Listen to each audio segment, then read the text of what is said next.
पुढच्या बातमीकडे वळूया। बातमी आहे धाराशिवमधून। महत्त्वाची बातमी आहे। धाराशिवमध्ये मराठा समाज आक्रमक झालेला आहे। प्रदेशाध्यक्ष प्रवीण गायकवाड यांच्यावरील शाईफेक प्रकरणामध्ये निषेध करण्यात आलेला आहे। प्रवीण गायकवाड यांच्यावरील शाई फेकल्याचा निषेध करण्यात आलेला आहे। कार्यकर्ते जिल्हाधिकाऱ्यांच्या दालनामध्ये घुसले। जिल्हाधिकाऱ्यांकडून निवेदन घेण्यास नकार देण्यात आला। जिल्हाधिकाऱ्यांच्या खुर्चीसमोरच ठिय्या आंदोलन आता सुरू झालेलं आहे। हे संभाजी ब्रिगेडचे प्रदेशाध्यक्ष आहेत प्रवीण गायकवाड, ज्यांच्यावर शाई हल्ला झालेला होता। धाराशिवमधील मराठा क्रांती मोर्चासह सकल मराठा समाज आणि काँग्रेस आक्रमक झालेली आहे। धाराशिव शहरात मूक मोर्चा घेऊन आलेले कार्यकर्ते जिल्हाधिकारी यांच्या दालनामध्ये घुसले। जिल्हाधिकाऱ्यांनी निवेदन घ्यायला नकार दिल्यावर ते त्यांच्या दालनामध्येच खाली बसले, जमिनीवर बसले आणि जोरदार घोषणाबाजी त्यांची सुरू झालेली आहे। जिल्हाधिकारी किरण पुजार यांनी निवेदन घ्यायला नकार दिला। गोंधळ घालत कार्यकर्ते त्यांच्या दालनात घुसलेले आहेत। आमचे प्रतिनिधी बालाजी निरफळ यांना विचारूया। बालाजी, हे जिल्हाधिकाऱ्यांचं कार्यालय आहे, तिथेच खाली थाण मांडून बसलेले आहेत सगळे कार्यकर्ते। काय अधिक माहिती, का नकार दिला निवेदन घेण्याकरता? सुवर्ण ऐकून जर बघितलं, प्रवीण गायकवाड यांच्या वरती जो काल शाही हल्ला झाला त्याच्यानंतर प्रवीण गायकवाड यांचे कार्यकर्ते जे आहेत ते आक्रमक आपल्याला राज्यात झाल्याचं पाहायला मिळालं। प्रवीण गायकवाड यांचे संभाजी ब्रिगेडचे कार्यकर्ते धाराशिव शहरात नसले तरी त्यांना मानणारा वर्ग मराठा समाजात किंवा जो आहे तो मोठ्या प्रमाणात आहे। आणि सोलापूरला जायच्या अगोदर प्रवीण गायकवाड हे जे आहे ते धाराशिव मार्गेच अक्कलकोटला गेले होते, कार्यकर्त्यांची भेटीच घेतल्या होत्या।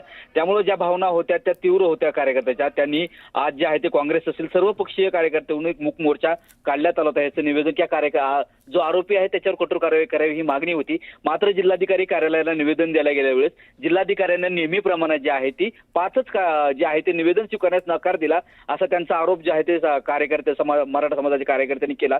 त्यामुळे जे आहे ते आक्रमक झाले सगळे, आणि आक्रमक झालेल्या यांनी जो आहे तो जिल्हाधिकारी कार्यालयाचं जे मेन कार्यालय आहे, जिल्हाधिकारी जिथं बसतात त्याचं गेट जे आहे ते धक्का देऊन उघडलं आणि हे कार्यकर्ते जे आहेत ते आतमध्ये गेले आणि जिल्हाधिकारी कार्यालयात ज्यांनी जे आहे तो टिया मारत घोषणाबाजी सुरू केली। जिल्हाधिकाऱ्यांनी हे सगळं बघता बाजूच्या कॅबिनला जाणं पसंत केलं। मात्र सुवर्ण जे आहे ते भावना यांच्या तीव्र होत्या। आमचं निवेदन, आमच्या मागण्या मान्य करा, प्रशासनाकडे या भावना पोहोचा। मात्र प्रशासनाला मध्यस्थी करून हे प्रकरण हाताळता आलं असतं। मात्र जिल्हाधिकाऱ्यांनी याला कुठेतरी निवेदन न घेण्याची भूमिका घेतल्यामुळे जो आहे तो आक्रमकता जी कार्यकर्त्यात दिसून आली आणि कार्यकर्त्यांनी आता जो आहे तो ठिय्या आंदोलन सुरू केलेलं आहे। प्रशासनाच्या वतीनं यांची मनमानी करण्याचं सुरू केलंय। दुसरी गोष्ट सुवर्ण, या ठिकाणी पोलीस बंदोबस्त नव्हता, त्यामुळे आता जो आहे ते पोलीस बंदोबस्त प्राचारण केलेला आहे। मात्र कार्यकर्ते हे जे आक्रमक आहेत, आमची मागणी होती जिल्हाधिकाऱ्यांनी ऐकून घ्यायला पाहिजे होतं। जिल्हाधिकारी नेहमीच आंदोलनकर्त्यांना दाबण्याची भूमिका करतात। आता हा विषय जो आहे तो कुठेतरी वेगळ्या पद्धतीकडे जाताना दिसत आहे। कार्यकर्ते आक्रमक आहेत। आता जिल्हाधिकाऱ्यांना स्वतः घेऊन निवेदन घ्यावं,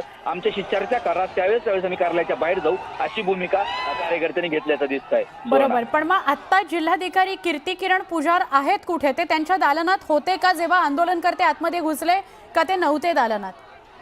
सुवर्ण, ज्यावेळी जिल्हाधिकारी जे कार्यकर्ते निवेदन द्यायला आले त्यावेळी जिल्हाधिकारी दालनातच होते। जिल्हाधिकाऱ्यांनी निवेदन घेण्यास नकार दिला असा आरोप कार्यकर्त्यांनी केला। आणि या अगोदरही जिल्हाधिकाऱ्यांचे आरोप असे झालेत की जिल्हाधिकारी सहसा शेतकरी असतील किंवा सामान्य माणसाचे निवेदन स्वीकारत नाहीत, खालच्या अधिकाऱ्यांना निवेदन घेण्यास सांगतात। त्याच्यामुळे आजही तसाच प्रकार घडला आणि जिल्हाधिकारी दालनातच होते। मात्र त्याच्याच दालनाच्या बाजूला जिल्हाधिकारी स्पेशल स्वतंत्र रूम असते। आंदोलक घुसले त्यावेळेस जिल्हाधिकाऱ्यांनी परिस्थिती ओळखून जो आहे तो बाजूच्या दालनामध्ये जाणं पसंत केलं। बाजूच्या दालनामध्ये जिल्हाधिकारी बसलेले आहेत। म्हणजे बालाजी, आता हे सगळे कार्यकर्ते आग्रह धरून बसलेले आहेत की जोपर्यंत जिल्हाधिकारी येत नाहीत, निवेदन घेत नाहीत, तोपर्यंत आम्ही इथून जाणार नाही। तुर्तास धन्यवाद बालाजी माहिती दिली त्याबद्दल। संभाजी ब्रिगेडचे प्रदेशाध्यक्ष प्रवीण गायकवाड यांच्यावर अक्कलकोटमध्ये शाईफेक करण्यात आले। शिवधर्म फाउंडेशनच्या कार्यकर्त्यांनी गायकवाड यांच्या डोक्यावर शाई फेकली आणि त्याच वेळी त्यांना धक्काबुक्की झाली असा आरोप आहे। दरम्यान आपल्यावर अचानक हल्ला झाला असून मारण्याचा प्रयत्न झाला असं गायकवाड म्हणतात। दुसरीकडे पंढरपुरामध्ये मात्र ही घटना म्हणजे शाई फेकीची घटना घडली, त्याचा निषेध करण्याकरता म्हणून पंढरपुरात प्रवीण गायकवाड यांना दुग्धाभिषेक घालण्यात आला। पंढरपूरच्या छत्रपती शिवाजी महाराज चौकामध्ये संभाजी ब्रिगेडच्या कार्यकर्त्यांनी प्रवीण गायकवाड यांना दुग्धाभिषेक घातला। शाई फेकीच्या घटनेचा निषेध या दुग्धाभिषेकाच्या माध्यमातून करण्यात आला। आपल्यासोबत बोलण्यासाठी प्रवीण गायकवाड आहेत। दादा, न्यूज 18 लोकमतमध्ये स्वागत आहे। 7 जणांविरोधात गुन्हा दाखल झालेला आहे, मात्र अद्यापही कुणाला अटक करण्यात आली नाही, फक्त ताब्यात घेण्यात आले। नाही, मूळ विषय असा आहे की काल अक्कलकोटला मी जन्मेजय राजे भोसले यांचा सत्कार माझ्या हस्ते होता आणि त्या कार्यक्रमाच्या निमित्ताने मी तिथे गेलो होतो. अर्थात अक्कलकोटचे ते राजे असल्यामुळं तो कार्यक्रम हा सांस्कृतिक होता आणि तिथल्या जनतेने घेतलेला होता. मला अनपेक्षितपणे ज्या कारवाईला समोर जावं लागलं किंवा माझ्यावर जे काळं वंगण टाकलं आणि माझ्या जीविताला धोका झाला, ज्या प्रकारे माझ्यावर हल्ला झाला, माझ्या कार्यकर्त्यांनी मला वाचवलेले. आता हा जो सगळा विचार आपण बघितला तर दोन विचाराचा संघर्ष आहे, म्हणजे एक पुरोगामी आणि प्रतिगामी. माझ्यावर ज्यांनी प्रामुख्याने हल्ला केला ते दीपक काटे आणि त्यांचे सहकारी हे हिंदुत्ववादी विचारसरणीचे आहेत. आणि दीपक काटे हे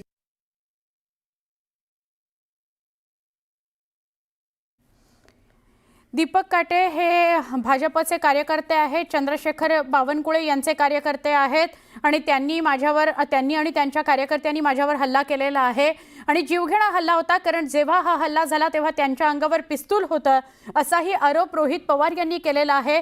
आता या संदर्भात काय कारवाई होते, काय कलमं लावली जातात हे बघणं महत्त्वाचं असणार आहे. पुढच्या बातमीकडे आपण वळूया. गायकवाड यांच्यावरील हल्ल्याचा मुद्दा विधानसभेत सुद्धा उपस्थित करण्यात आला. ही मस्ती ठेचली पाहिजे अशी मागणी काँग्रेसचे आमदार विजय वडेट्टीवार यांनी केली. तर कुणालाही पाठीशी घालणार नाही असं स्वतः मुख्यमंत्री देवेंद्र फडणवीस यांनी स्पष्ट केलेलं आहे. हे जे काही दोषी आहेत त्या सर्वांवर कडक कारवाई झाली पाहिजे. अटक केली पण त्यांचा उद्देश त्यांना मारून टाकण्याचा होता, खून करण्याचा होता.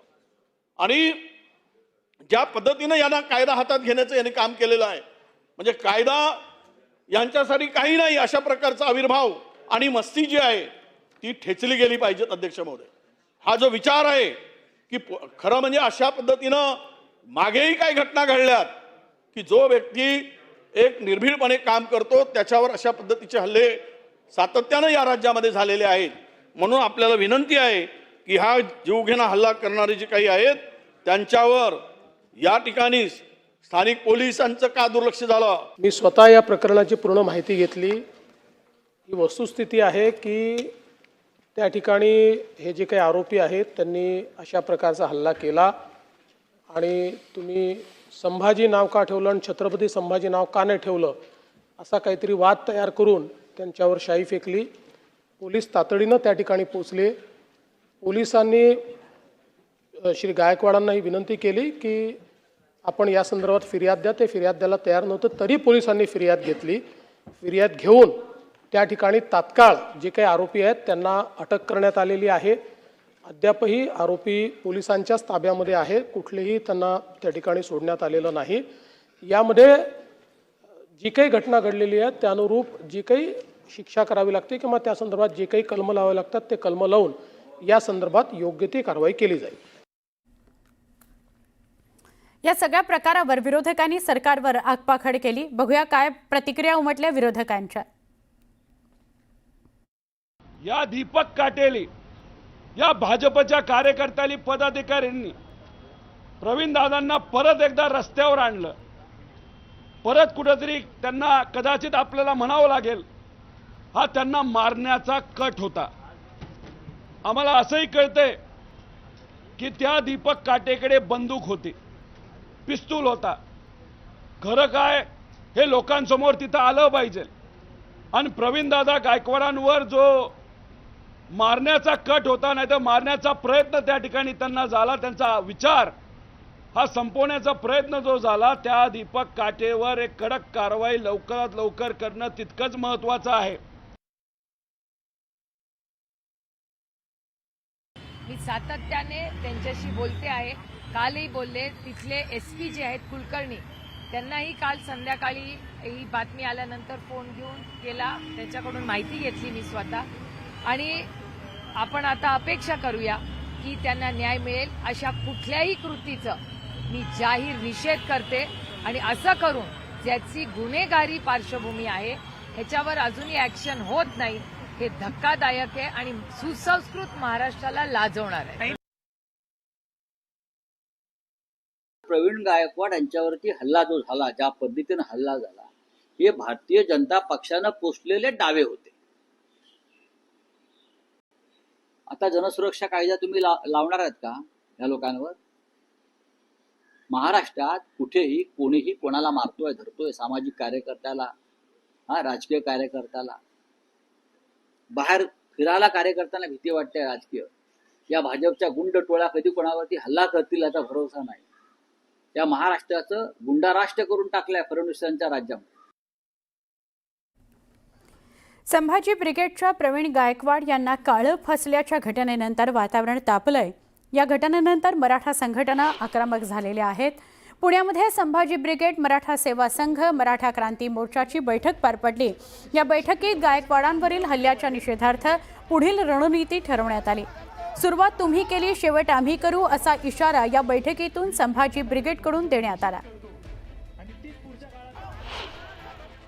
छत्रपती संभाजी महाराज असेल, शिवाजी महाराज असेल, डॉक्टर बाबासाहेब आंबेडकर असतील, महात्मा ज्योतिबा फुले असतील, सावित्रीबाई फुले असतील, शाहूजी महाराज असेल, डॉक्टर बाबासाहेब आंबेडकरांपासून ही जी फुले शाहू आंबेडकर ही जी शृंखला सुरू होते, ही खेडोपाड्यापर्यंत पोहोचवण्याचं काम मराठा सेवा संघ आणि संभाजी ब्रिगेडने केलं.